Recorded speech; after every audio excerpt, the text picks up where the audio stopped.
लानत है, मैं तुम्हारी चाल के अंदर कैसे फंस गया।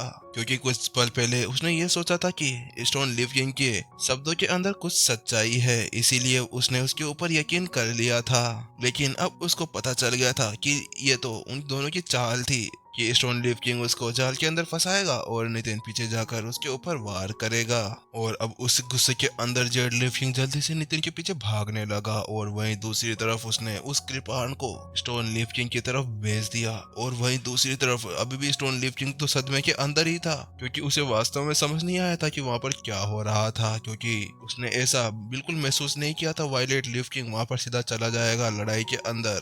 उसको अब अंदर ही अंदर घुटन महसूस होने लगी थी, किसी भी पल वह पूरी तरह से पागल हो सकता था। उसने वास्तव में आज तक ऐसे व्यक्ति का सामना नहीं किया था जो इतना ज्यादा बेशर्म हो। उसने तो अपनी बेशर्मी की हदें पार कर दी। अरे मैं इस किस बेवकूफ के चालों के अंदर फंस गया था, क्यों मैंने इसके साथ में टीम वर्क किया। अभी तक भी स्टोन लिव किंग तो उसी बात पर पछता रहा था, लेकिन यह देखते हुए कि अभी violet living Z living से सही दूरी के अंदर चला गया था, उसी के साथ में स्टोन लिव किंग ने भी अब अपना अटैक शुरू कर दिया था। अब तो उसने माथा ही पीट लिया था, क्योंकि अब उसको पता था कि इस अटैक के बाद में जेड लिव किंग को समझाना उसके लिए बहुत ही ज्यादा मुश्किल था और वो उसकी तो कोशिश कर भी नहीं सकता था। क्या पता वो उसको समझाने जाए और उसी का गला वहां पर घोट दिया जाए, क्योंकि पहले ही स्टोन लिव किंग ने जेड लिव किंग का पूरा भरोसा खो दिया था। और इसीलिए बस वो अभी अपने दांत पीस सकता था और उस लड़ाई के अंदर ध्यान दे सकता था। बूम बूम बूम, और आसपास में ऐसे ही बहुत सारे धमाके होने लगे। तीनों के अटैक आसमान के अंदर टकराने लगे और वह एक दूसरे से जोरदार टकरा रहे थे, जिसके कारण आसपास की पूरी बिल्डिंग्स के अंदर क्रैक्स आने लगे और कई सारी बिल्डिंग्स का सफाया हो गया। स्टोन लिव किंग के हाथों के अंदर वह लाइटनिंग ओब बिल्कुल ऐसे चल रहा था जैसे कि वह तो उसके लिए बिल्कुल आसान चीज हो। और वहीं दूसरी तरफ वायलेट लिव किंग के उस वार के बाद में जेड लिव किंग बहुत ज्यादा कमजोर हो चुका था, इसलिए वह फिलहाल के लिए उन दोनों का सामना नहीं कर पा रहा था। अब फिर से नितिन थोड़ी सी दूर जाकर खड़ा हो गया और उन दोनों को देखने लगा। वास्तव में मानना पड़ेगा, ये दोनों टॉप 5 राजाओं के अंदर आते हैं। इनकी ताकत तो बिल्कुल ही संत लेवल स्टेज 5 के लड़ाकू ऐसे के ऊपर है, क्योंकि नितिन वर्तमान की ताकत के साथ में केवल संत लेवल स्टेज 2 के लड़ाकू को ही हरा सकता था। और यही देखते हुए कि स्टोन लिव किंग और जेड लिव किंग दोनों की ताकत बहुत ज्यादा थी और उनकी शॉक वेव को झेलना ही नितिन के लिए बहुत ज्यादा मुश्किल हो रहा था।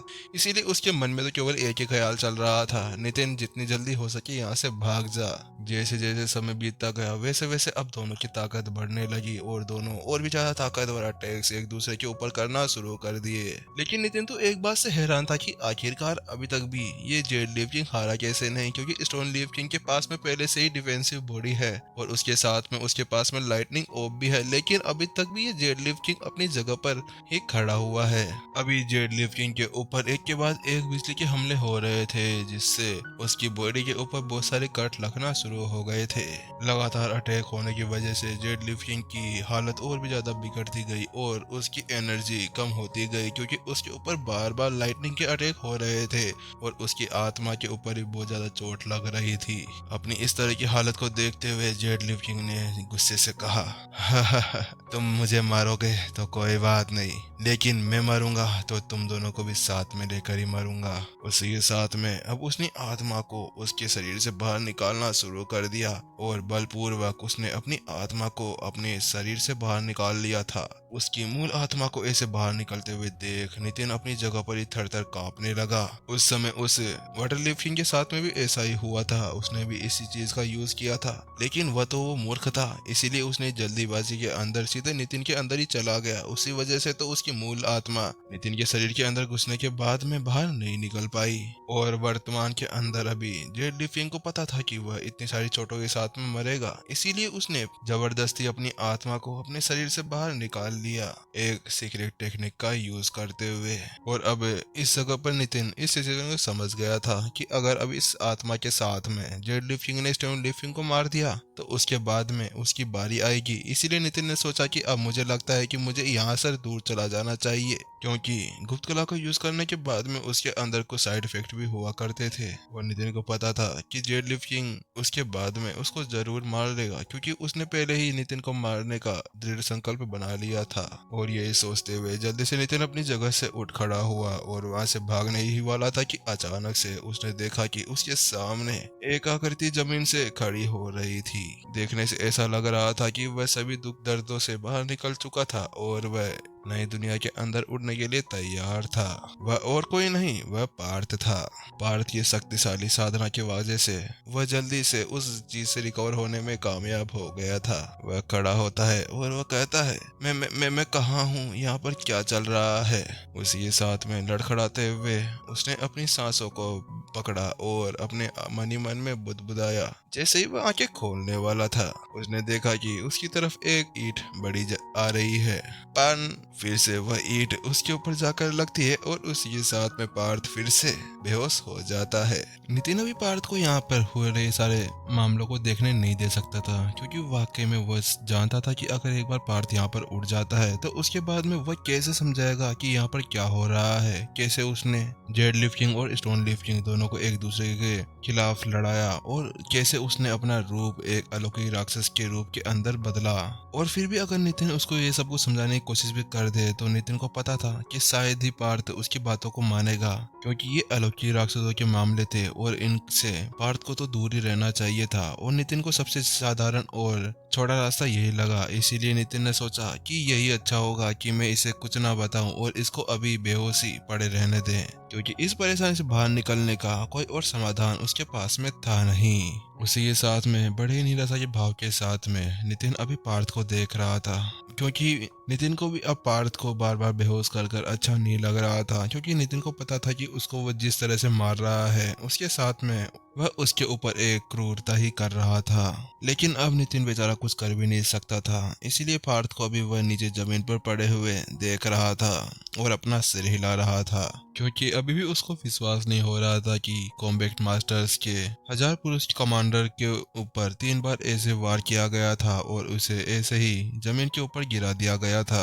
और इसके अलावा सबसे अलग बात तो ये थी कि ये उसके लिए हर बार बेहोश होने की वजह से उसके लिए अपमानजनक था और नितिन को भी अब उसको बार बार बेहोश करते हुए शर्म आने लगी थी। उसी के साथ में नितिन ने वापस से आसमान के अंदर देखना शुरू कर दिया था, जहाँ पर एक भीषण युद्ध हो रहा था। नितिन देख सकता था कि जेड लिफ्टिंग ने जब से अपनी आत्मा को बाहर निकाला है तब से वह स्टोन लिफ्टिंग के ऊपर बहुत ज्यादा भारी पड़ रहा था, क्योंकि अभी स्टोन लिफ्टिंग के ऊपर बहुत सारे अटैक्स हो गए थे और जिसके साथ में उसका खून बह रहा था। और उससे अलग बात यह थी कि उसकी बाह भी कट चुकी थी। चाहे से स्टोन लिफ्टिंग का वह शरीर कितना ही ताकतवर क्यों ना हो, लेकिन फिर भी वह उसके अटैक्स को सह नहीं पा रहा था। उसके हाथों में से अब वह लाइटनिंग ओब भी नीचे गिर चुका था और जब वह लाइटनिंग ओब उसके हाथ से नीचे गिरा था तो उसके बाद में जेड लिफ्टिंग को पता चल गया था कि स्टोन लिफ्टिंग की ताकत और उसके लिए एक की वही ओब था। उसके बाद में उसकी ताकत पूरी तरह से कमजोर हो गई थी और अब स्टोन लिफ्टिंग भी उसके खिलाफ बिना लाइटनिंग ओब के वहां पर उसके सामने खड़ा नहीं हो सकता था। स्टोन लिफ्टिंग अब अपनी जगह पर हाफ रहा था और वह कहता है, चलो ठीक है, अब आज देख लिया जाए कि आखिरकार कौन कितना ताकतवर है। आखिरकार अब तो यही देखा जाएगा कि हम दोनों में से कौन मरता है। और वैसे भी अब मेरा शरीर पूरी तरह से कमजोर हो चुका है। वही बोलते हुए अब जल्दी से स्टोन लिफ्टिंग ने भी गुप्त कला का यूज करते हुए अपनी आत्मा को अपने शरीर से बाहर निकाल लिया। स्टोन लिफ्टिंग जान गया था कि वास्तव में वह इस समय अब जेड लिफ्टिंग का सामना नहीं कर सकता था, इसलिए अब उसके पास में केवल ये एक ही रास्ता बचा था जिसके साथ में वह उससे लड़ सकता था। अपने शरीर को वहां से बाहर निकालने के बाद में स्टोन लिफ्टिंग ने अपने आसपास में ऑरा फैला दिया और चारों तरफ अब तेज दबाव पड़ने लगा था। लेकिन अब इससे स्टोन लिफ्टिंग को बहुत ही ज्यादा नुकसान होने वाला था, क्योंकि स्टोन लिफ्टिंग ने अपनी आत्मा को जबरदस्ती अपने शरीर से बाहर निकाला था और इसके साथ में अब वह अपनी आत्मा को वापस अंदर भी नहीं डाल सकता था। और वहीं दूसरी तरफ जेड लिफ्टिंग उसका लेवल उससे ज्यादा था, इसीलिए वह अब कोई से भी शरीर के अंदर जाकर अपनी आत्मा को रख सकता था और जीवित रह सकता था। अब दोनों आत्माएं एक दूसरे के आमने सामने खड़ी थी। वह दोनों ऐसे देख रही थी जैसे कि वह जानी दुश्मन हो और कई सालों से एक दूसरे से लड़ने के लिए तैयार रहे हो। दोनों ने अपनी अपनी एनर्जी को पूरी तरह से एक्टिवेट कर लिया था और फिर वह अब एक दूसरे की आत्मा को एक दूसरे के साथ में टकराते हुए वहीं पर ही लड़ रहे थे। उन दोनों के टकराने से वहां पर इतनी ज्यादा शॉक वेव्स बन रही थी कि आसपास की इमारतें उनके उस टकराव को बिल्कुल भी बर्दाश्त नहीं कर पाई और एक ही पल के अंदर ढह गई। वहीं दूसरी तरफ नितिन अपने आसपास के पूरे एरिया को देख रहा था तो उसने देखा कि आसपास का पूरा एरिया पूरी तरह से सील था और इसी को देखते हुए नितिन बहुत ज्यादा निराश था क्योंकि अभी वो यहाँ से नहीं भाग सकता था और अगर अभी वो अपना एंट्राइव क्वीन का नेस्ट का भी यूज करता है और उसके अंदर छुपने की कोशिश करता है तो फिर उसके बाद में वो एंट्राइव क्वीन के नेस्ट को छुपाने की कोशिश नहीं कर पाएगा। इसके अलावा नितिन अपनी आत्मा को बाहर निकाल कर स्टोन लीफ किंग की हेल्प भी नहीं कर सकता था क्योंकि वह जानता था कि अपने इस लेवल के साथ में वह जेड लीफ किंग का सामना नहीं कर पाएगा।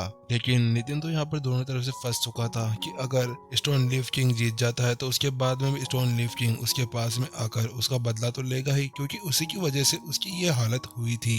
और रही जेड लीफ किंग की बात, वो तो वैसे ही नितिन का खून का प्यासा था क्योंकि नितिन ने उसको इतना ज्यादा बुरा भला कह दिया था तो उसके बाद में वो भी जानता था कि जेड लीफ किंग उसको कभी भी नहीं छोड़ने वाला था। वो तो यहीं पर ही उसका कचुम्बर बनाकर उसको पी जाएगा।